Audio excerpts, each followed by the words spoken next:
Deuteronomy 5:12 through 15. Observe the Sabbath day by keeping it holy, as the Lord your God has commanded you. 6 days you shall labor and do all your work, but the seventh day is a Sabbath to the Lord your God.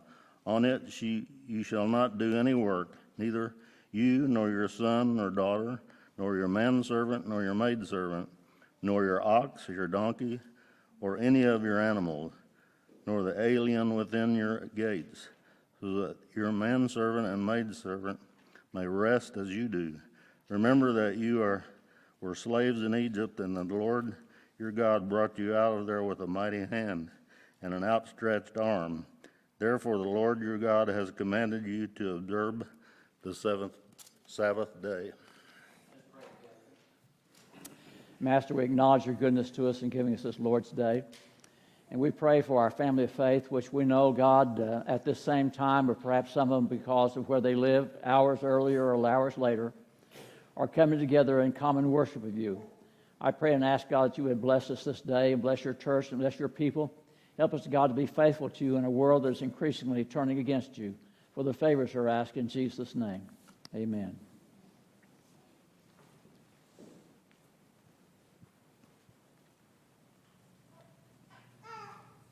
I'm out here. You go preach from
confident that you can. I've heard you, Gladys.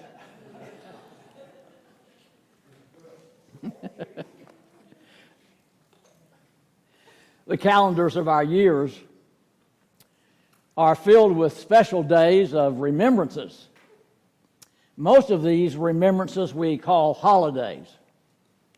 And every holiday, by definition, is historical.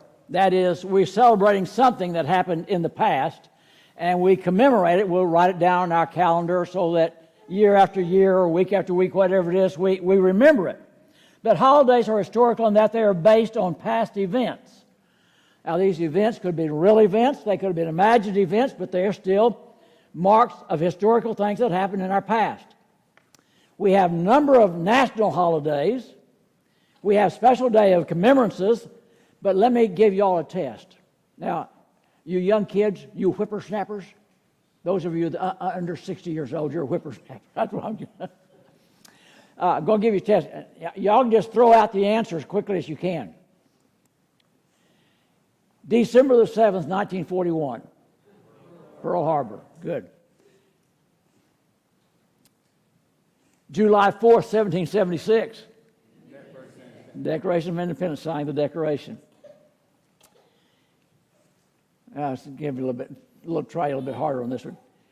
June 6, 1944. D-Day, landing at Normandy, okay? Real good. April the 19th, 1995. Oklahoma City Merle bombing, okay? And now, most of those events that I just listed to you, they're not listed on your calendar as a national holiday or event, but they are days that we commemorate things. I noticed just recently we've seen articles in the papers about the ending of World War II and the signing of the armistice of General MacArthur there in Tokyo Bay. But we have national events, we have historical events, and we remember these events, and it's good that we remember that. If we don't remember that, now, Amanda, don't you take that poor baby out of here. You know, when Amanda doesn't like my sermon, she pinches her baby.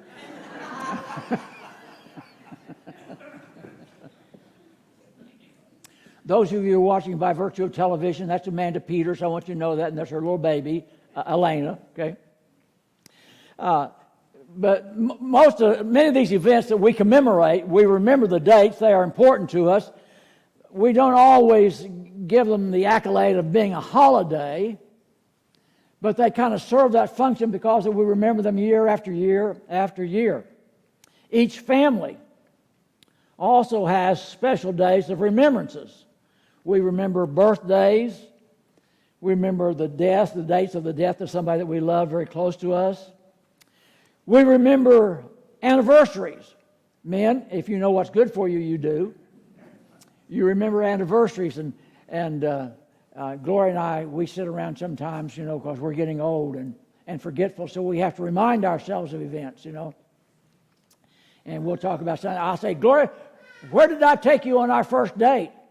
And Gloria says, I don't remember, but as cheap as you were, it wasn't much of any place. No, Gloria, I told you, where did we go on our first date? We went to church. Of course we went to church, you know. That's a cheap date, guys. You need to remember that, okay?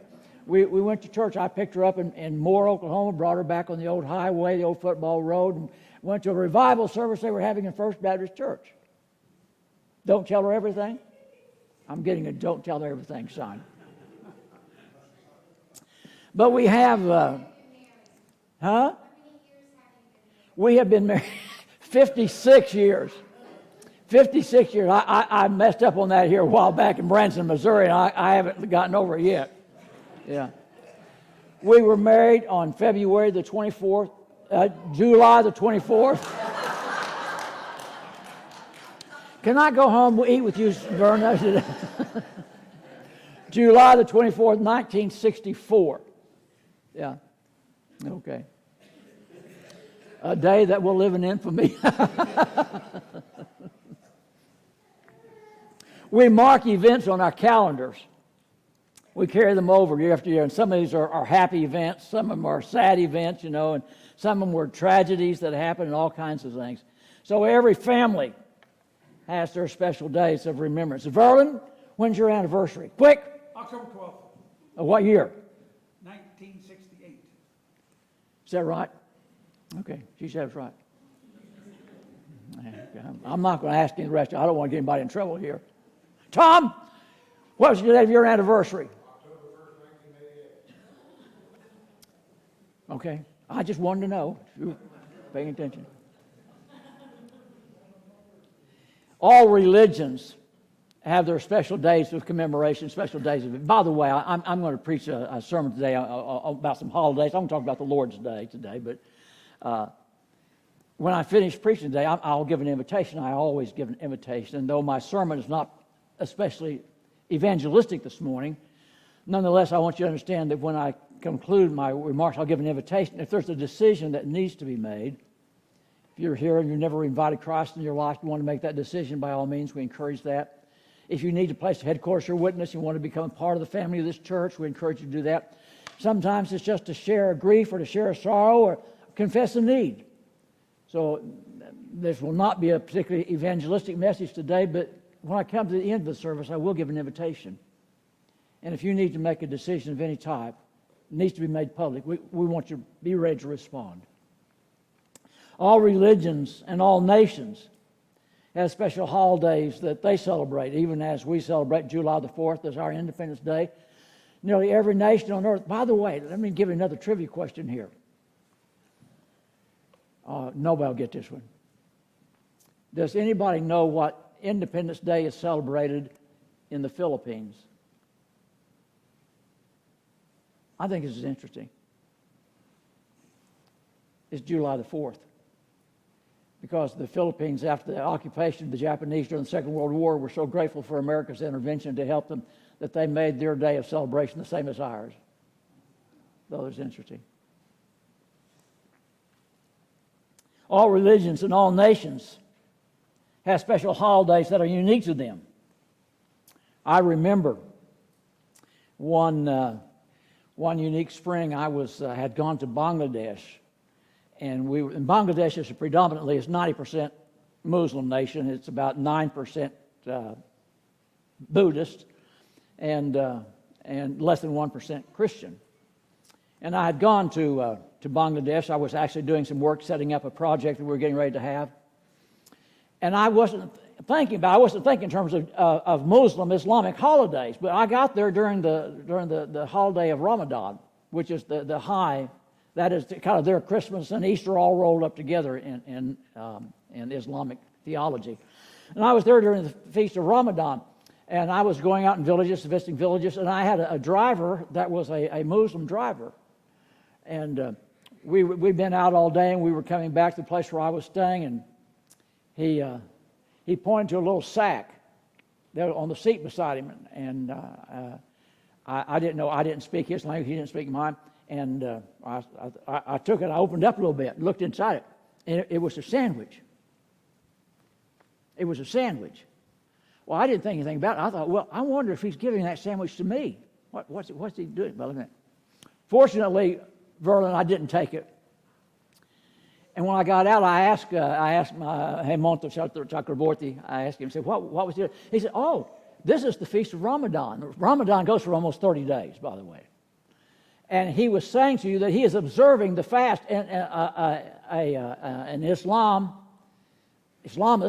fast from sunrise till sundown throughout the entire period of Ramadan. They can eat after sundown. What he was saying to me, I'm ready to eat as soon as I get you home. And I said, okay. I'm glad I didn't take it from him, or he would have gone hungry. But every nation has their own unique feast and things they celebrate. And don't you enjoy celebrations for the most part? You know, we do. We've had some kind of strange ones this year, but we had them. I'm going to do a short series on holidays, and I plan to focus on the celebrations primarily that were unique to our Jewish heritage. So I'm not going to spend time talking about Christmas or Easter or some of these that we've been incorporated more or less into our church history here. So my intention to focus on a series of holidays because there's much we can learn from them. I asked my Sunday school, I'm impressed with my Sunday school class. They know everything. And so, but I asked them this morning some questions, and they knew the answers to them. But I'm going to talk about some Jewish holidays. And I'm going to talk about the holiday of Hanukkah. Hanukkah is nowhere mentioned in the Bible, but it's a major Jewish feast. And the Feast of Purim, how many knows what the Feast of Purim is about? Okay, we've got a couple of hands going up. Okay, good. Okay, good. And we'll talk about Purim is nowhere mentioned in our Bible, but both of those feasts, Hanukkah and Purim, I'm going to talk about them because they fall in that period of time that we call the interbiblical, between the time the Old Testament concluded and before the New Testament was written. It's in that interbiblical period, and they were historical events that were terribly important in the life of the Jewish nation. Hence, they were also important in Jesus' life. We will talk about those. And these are Jewish holidays. We're familiar with some of these Jewish holidays. Often Christians give a new interpretation. For instance, the Feast of Passover, we give a new interpretation to that. We know that Jesus was crucified on the eve of Passover. We celebrate the Feast of Sabbath, but we don't realize that we're celebrating it, the feast that came 7 weeks after Jesus' resurrection, which was Pentecost, 50 days. 7 weeks, 49 days, and the 50th day is the Feast of Pentecost. But I'm going to look at some of these Jewish holidays because they're things, God took a great deal of time to talk to his own people about these holidays, so I think they're significant. I want to start with the most celebrated of all of the Jewish feasts. And the most celebrated of all the Jewish feasts was the feast that we call Sabbath. Most people don't think in terms of the Sabbath. We call it the Lord's Day, but there's a difference. I'll talk about that very often. And while you may not always think of the Sabbath as a holiday, it certainly is that. If it was a holiday, well, it's when you get a day off, isn't it? You get a day off from your normal work, and you get to putter around the house, enjoy things, and we look forward to our holiday. Well, the Jewish people, in fact, the Sabbath is probably, outside of the Jewish and Christian faith, is probably the most universally recognized holiday in the world because nearly every civilization on the surface of this earth observes a seventh day. We divide our week up into that. And the Sabbath in Jewish religion was the seventh day of the week. And it became a holiday which is celebrated, if you will, 52 times a year. Isn't that great? Just think how old you'd be if you had 52 birthdays a year. And so we're going to look at the Sabbath today. And it is a holiday. For a Jewish family, it would have been celebrated from sundown Friday to sundown Saturday. And by the way, the Jews had it right. Always in Jewish theology and Jewish way of thinking, a new day always begins at sundown. You say, well, that seems like a strange time to be. If you think of it this way, the day ends. The old day ends at sundown. The old day is gone. It's over with. And so if you have the old day, the new day is going to begin at sundown. And so when you talk about the Jewish day of Friday, Jewish day of Friday began at sundown Thursday and it concluded on sundown, what we call Friday. And so this was true when we talk about the Sabbath, which was a Jewish holiday. It began at sundown on Friday and ended at sundown on Saturday. For a Jewish family, it was a celebration. It was celebrated by all the Jewish holy days. It was the most often celebrated. It may be difficult what it means to celebrate the Sabbath, but it was not difficult. Listen, gang. It was not difficult for your grandparents or your great-grandparents or your great-great-grandparents to know what it meant to celebrate the Sabbath. We're talking about the Lord's Day now. I'll talk about this. We just a minute, Red. I don't want you. You'll lead me astray. You'll get me on the moon before I want to get there. Pretty much, we live in a world today where we kind of stagger holidays around, and we don't get too upset about one thing. But listen, if your life involved around you getting up before sunup every morning and going up and mucking the stalls and milking the cows and cooking and kneading the bread and putting it in the oven and stoking a fire and a coal fire and a wood-burning stove and working all day long and gathering the eggs and milking the cows and doing everything that you had to do all day long, don't you think you look forward to a seventh day of rest? I mean, our days have a tendency to be kind of normalized just one day after another. But my grandparents and I'll let you talk, Verna. When I was a kid, Sunday was a holiday. It was a holiday. It still is a holiday. But you understood what it more to be a holiday. Now, Ed, I'll let her talk. You want to say something? This is a Christian organization, Ed. Pardon me? You taught me something today. Well, praise the Lord. Thank you, Ed. My grandfather always quit working Saturday evening. Saturday evening Saturday evening. to Sunday night. He was true to the scriptures in doing that. Because in the Jewish way of reckoning, daytime always began at nightfall. The new day began when the sun went down. The old day ended the same period of time. Thank you. That was appropriate. And so I want to start with the celebration of the Jewish feast, and the greatest of all the feasts of the Jews was the Feast of Sabbath. Now, we don't think about it as being a holiday, but it is a holiday. It's celebrated, and as I said, our parents, or our grandparents, and our great-grandparents, who had to get out and work all the time. Where's it? Walt, didn't you have milk cows one time? Huh? You had a dairy farm? What time of day did your day begin? 5 o'clock. You know, most of the young people in this room don't have any idea what 5 o'clock in the morning is. I mean, you knew what it was to work. Huh? I know what 5 o'clock is. I don't even go to sleep. But Amanda, you're up doing crafts all night long. I know what you're doing. Julia, I have no idea what our people out there in TV land are going to think about all this conversation here. Folks, I'm just having a conversation with my church here.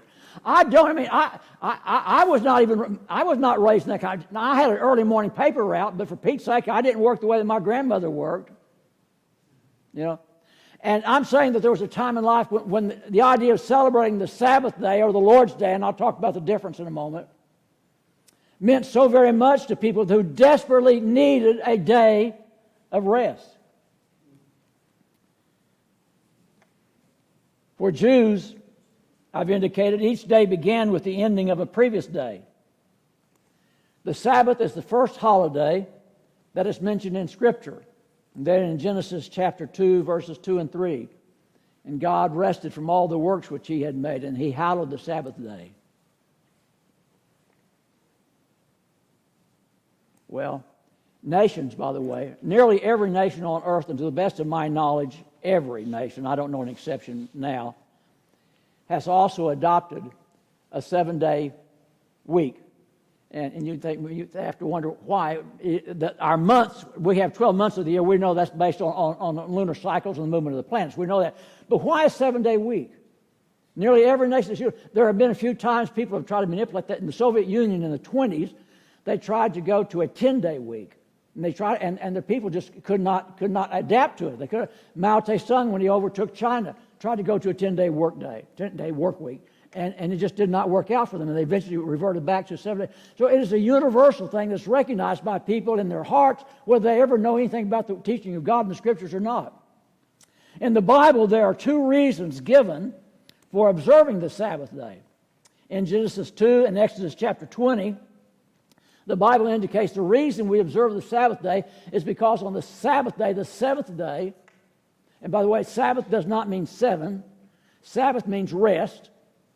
But in Genesis chapter 2 and Exodus chapter 20, the Bible gives a reason for observing the Sabbath day because it says because on that day God rested from his labors.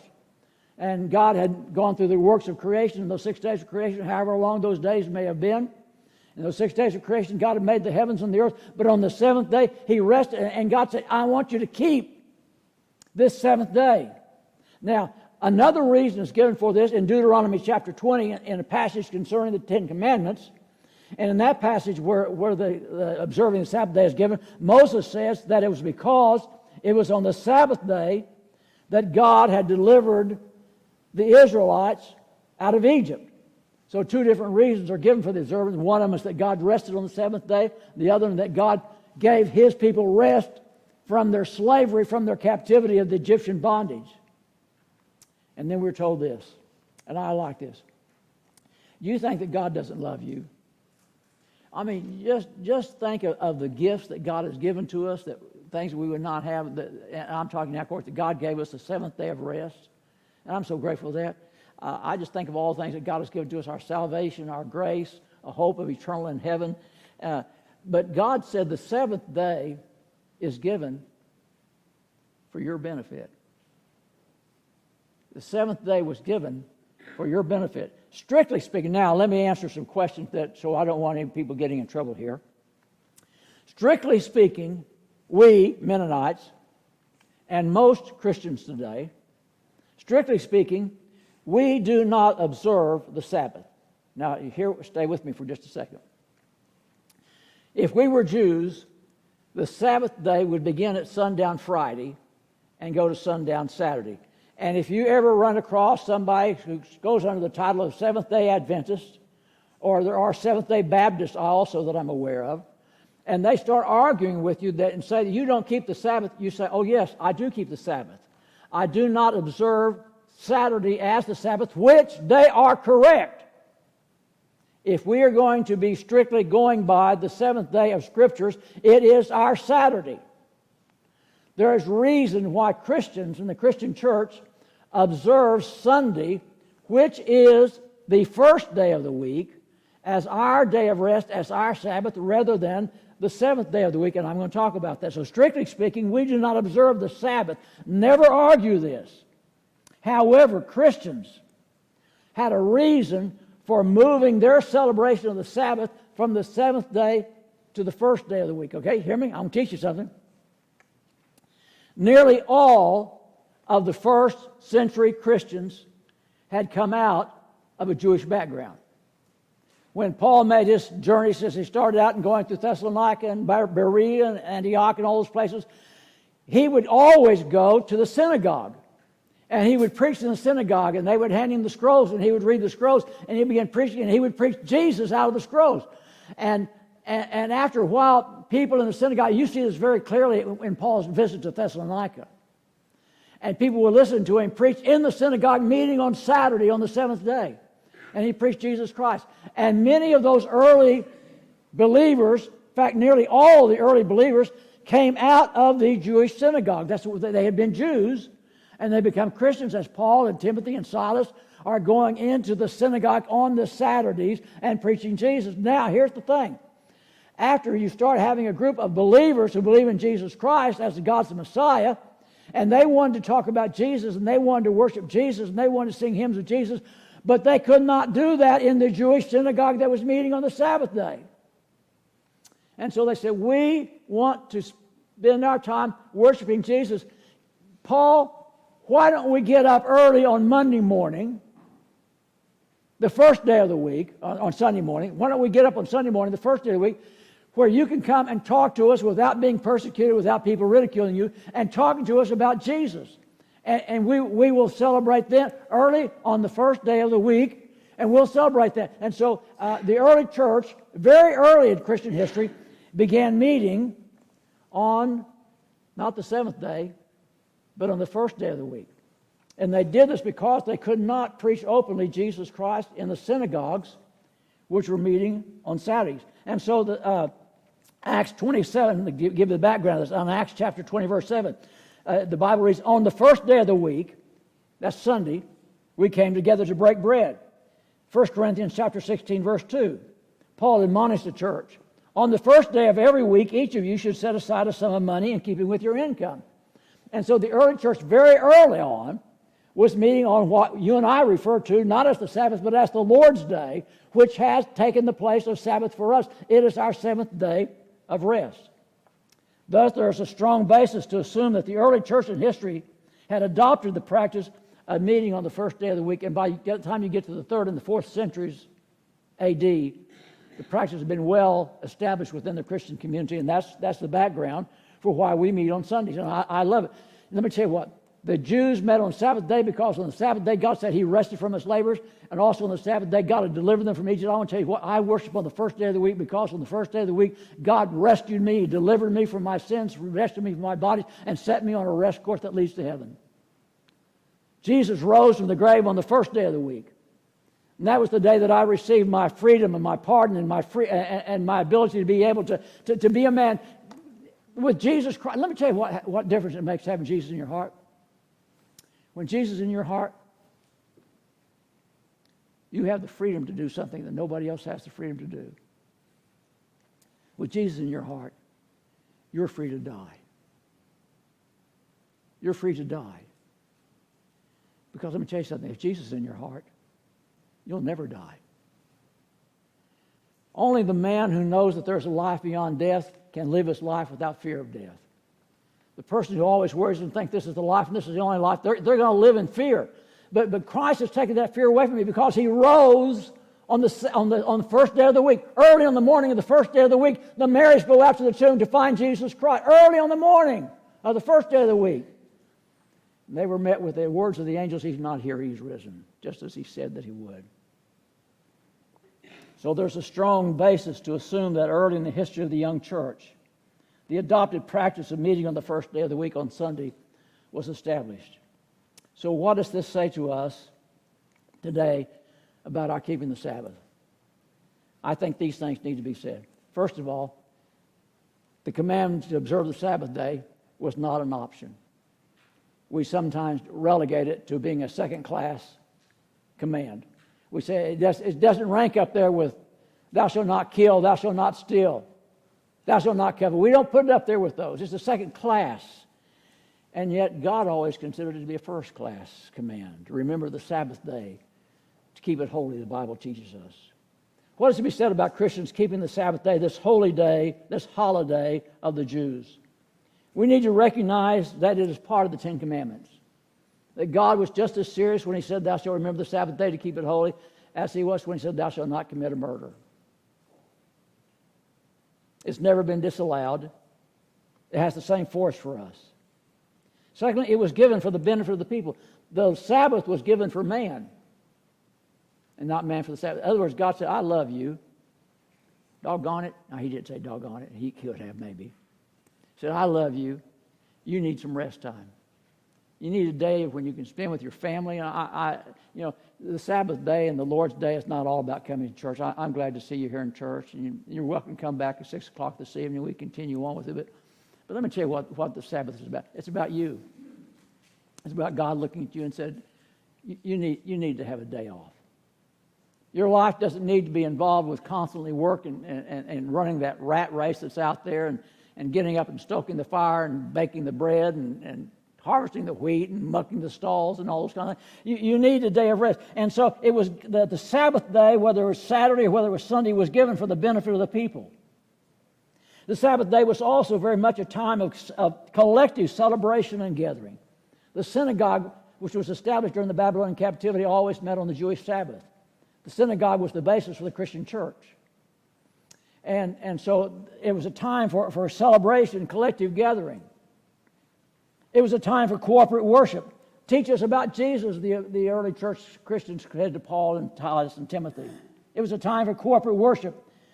It was a time for both the master and the servant to rest.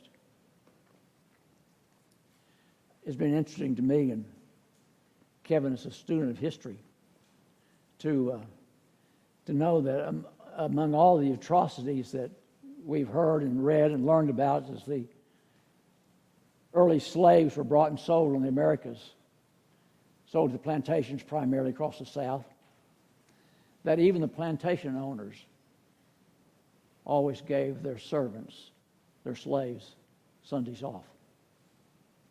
They were told to take a day of rest. I think there's something in our psyche that tells us that we need this, that we need this time when we can do something different with us. And I remember, and Gloria and I have talked about this many times, and Gloria always, y'all know Gloria and I don't go out to eat on Sunday, but Gloria's always told me, she says, Richard, the day that you die, I'm going to go out to dinner the next Sunday. I don't think she would. And, there's a lot of different things can be said about this. I think God says, maybe this one thing. God says, I want you to enjoy your Sabbath, whether it's Saturday or whether it's Sunday. I want it to be a time of rest for you. Gang, let me tell you something. I don't want your coming to church to be a pain in the neck for you. I hope none of y'all get up on Sunday morning and say, oh, rats, we got to go to church today. Listen to that dull preacher preach. And, listen to old Verling up there and leading them old Mennonite hymns. I don't want church to be a pain for anybody. I hope you enjoy coming. I hope the message is all right, but I hope you enjoy being with your Christian family just as you enjoy being with your other family. Yeah. I know in my own bringing up that Sunday was always a day when the family got together. I don't know about in your homes, but my cousins would come to over at my grandmother's house and we would eat together. I never thought about time, but I guess my poor grandmother, she was up on Sabbath day frying chicken and baking potatoes and things and making homemade bread. But I'll tell you what, as your pastor, I don't want the Lord's Day to be a pain in the caboodle. I want you to be able to enjoy it. I want you to go out on Sunday morning and say it was good to be in the house of the Lord. You know, the people in Enid that I love more than anybody else are the people who are gathered right here. Y'all, my Sunday school class. Yeah. And I'm just tickled to be with you and come in and see you. And Shana, I always pray something about when I get up on Sunday mornings. I pray, I hope the coffee pot came on.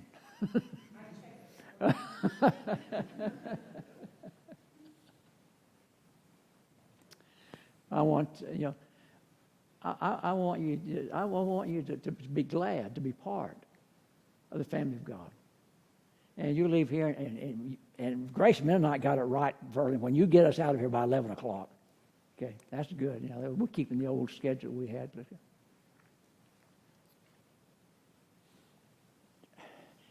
Is coming to church a pain for you? I hope not. You like it, Ed? I like you too, brother. So sing with me. I'm so glad I'm a part of the family of God. I've been immersed in the fountain, cleansed by His blood. Join heirs with Jesus as we travel this sod. For I'm part of the family of God. I'm going to give an invitation in just a moment. The invitation hymn is Trust and Obey, 571. And if you're here this morning and you need to make, or you come to a time and place in your life, you want to make a decision with Jesus, to share a word with this congregation, that's what the invitation is offered for.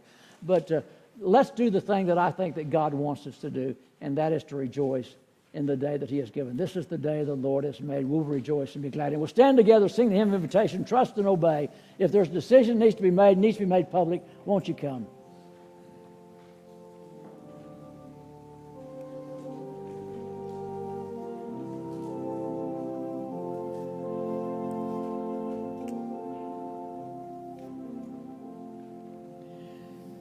When we walk with the Lord in the light of His word, what a glory He sheds on our way.